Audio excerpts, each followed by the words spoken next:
আসো তো কি হয়েছে এত চিল্লাচিল্লি করো কেন? একটা গ্লাস পানি নিয়ে আসো আমি যে অন্য ঘরে কাজ করতেছি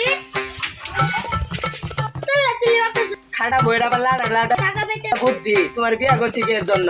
আবার লাল খাড়া বউ পাইছে তোমার লাগা খাটা বই রাতে পানি হবে খাওয়া লাগবে না আরে এটা বিয়া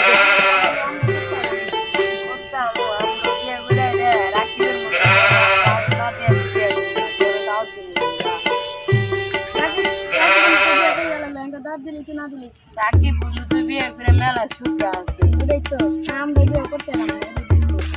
আমি বিয়ে তো রাখি বন্ধুরে দাও দিই বন্ধু দাঁত তো লাগবে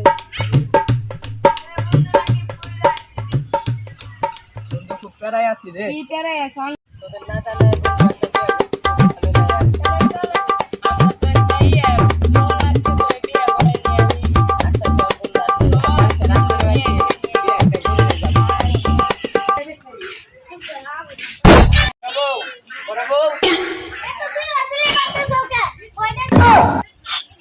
বিয়া তার একটা বেড়া ফেলাই